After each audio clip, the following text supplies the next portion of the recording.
Companies often end up making promises they can't keep, plan stunts that just don't work out, and some even try to go viral with weird art displays. These mess-ups live on infamously, whether we can see them online or in person. Some of these are insane. We've gathered 15 of the worst campaigns in history. Sit back and relax, because this is going to be a trip down memory lane. Starting with number 15, Dead Space 2. EA started the campaign by talking to kids about how their moms are losers for not letting them play horror games because they're too icky. Not just that, they took it a step further by putting out a video of a mom watching the game's most gruesome and terrifying moments and reacting with disgust. While the game had an M rating for mature audiences, its ads ended up targeting teenagers. So of course, the ESRB was called out, and this campaign had to be shut down. Next on our list, number 14, Bethesda. Turns out that the special launch date wasn't enough for them. To get more hype around the game, they ended up offering a free lifetime supply of all current and future games by the developer to anyone who named their child Dovahkiin. But there was a twist. The kid must be born on the same day as Skyrim's release. They figured no one would ever pull that off. They might have never been so wrong. At number 13, Homefront. Homefront's story about North and South Korea working together to fight against the United States, much like the 80s film Red Dawn without the Russians, but still talking about communism. Since communism itself is associated with the color red, THQ decided to release hundreds of balloons of the same color over San Francisco. This ended up polluting the bay. They then had to send out cleaning crews before any fish could choke to death. Moving on to number 12, Zynga. In an attempt at viral marketing, the company decided to use fake dollar bills and glue them to sidewalks all over New York. It isn't really clear what their goal was, since their games, especially the ones on Facebook, like Mafia Wars and Farmville, are played by millions already. Just like the balloons thrown by THQ, the fake bills had to be removed by the sanitation department, since it's illegal to put print ads on sidewalks in the city. Coming up at number 11, Nokia. Back in 2003, the phone company decided to release N-Gage, which was a phone and a gaming device at the same time. The announcement was quite awkward, and because of this, Nokia decided to spice things up with a few models displaying the product. Objectification was truly at its max. The campaign was highly sexist, and the phone itself ended up being a complete flop. Moreover, on number 10, Dante's Inferno. EA's game was based on the historical poem The Divine Comedy and had two parts. The first brings the A Sin to Win contest at Comic-Con that expected the attendees to, according to them, commit acts of lust with models present at the scene. For its second part, they ended up creating a fake Christian protest at E3 with hired actors that claimed Dante's Inferno made light of hell in their religion. While the company just meant taking pictures with the models by A Sin to Win, attendees found this incredibly disgusting and went to Twitter to voice their complaints. And as for the second part, it turned into an actual protest once actual Christians got wind of what was going on. Similarly, at number 9, God of War 3. Right after its release, Sony held a launch party in Greece that had everything: booze, food, party favors, and an actual headless goat displayed at the party's centerpiece. This caused huge outrage among animal rights activists, both at the party and those who got wind of it. The company faced a lot of flack for this stunt and had to eventually return the goat to the butcher that performed its beheading. For number 8, Splinter Cell Conviction. Imagine this: you're minding your own business at a bar in New Zealand, drinking a couple of beers with your friends and having a good time, when suddenly a man barges in with a gun in between bandaged hands. Confusion quickly turns to fear and panic as he gets closer to you, who, by the way, is a paid actor trying to promote the game in some weird, twisted way. Seriously though, we wonder what Ubisoft was thinking. The actor ended up bringing a fake gun and almost got arrested, but was let off easy with a stern warning. Next up at number 7, Mercenaries Mercenaries 2. Mercenaries 2, World in Flames, took place in Venezuela, with much of its plot revolving around a focus on fuel tycoons, giving the marketing team a lot of room to play with. But what did they end up doing? Giving out free gas in cities like Los Angeles and London seemed to be something they thought would work. Their biggest mistake during this was giving free gas out at rush hour. Thousands of drivers all over the city rushed to refill and ended up blocking roads for hours. Authorities eventually had to shut down those stations just to get traffic flowing again.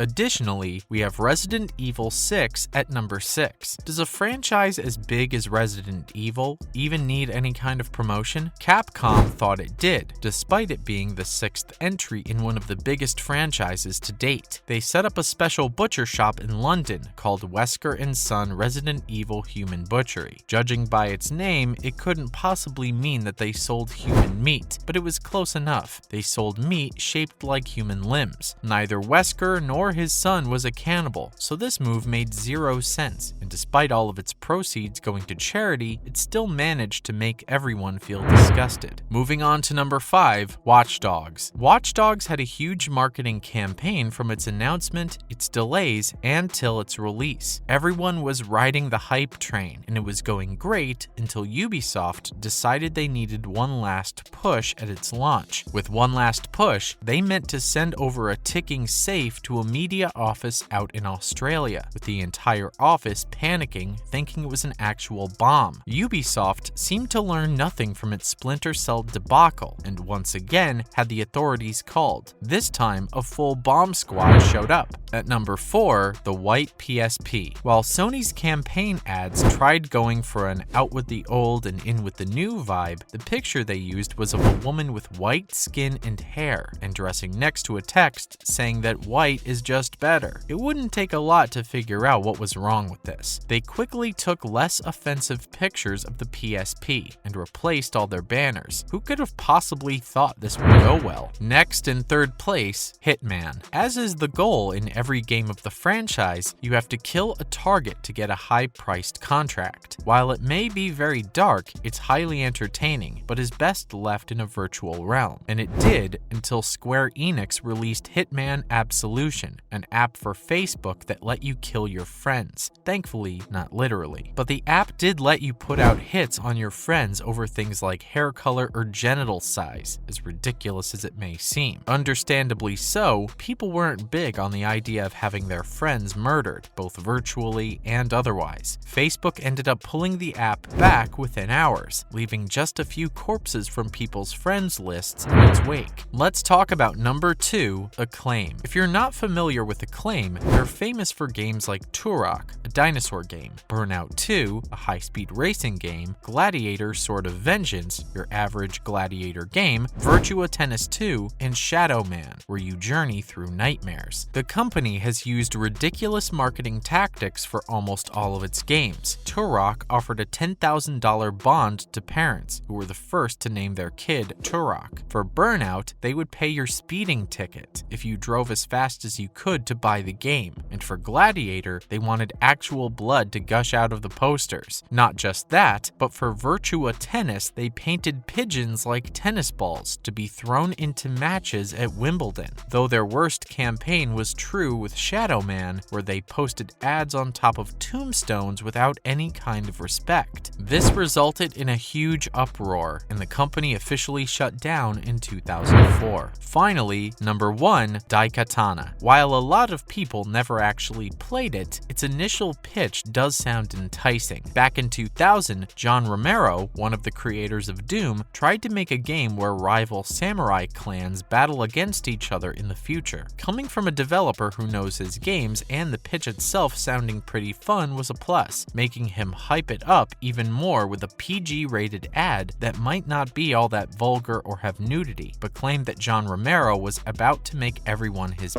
His claim was left unfounded, as the game got really bad reviews and had a very small player base. That's a wrap for this video. Which campaign do you think was the worst? Let us know in the comments below. Make sure to give this video a thumbs up and subscribe to our channel for more videos like this. See you at the next one.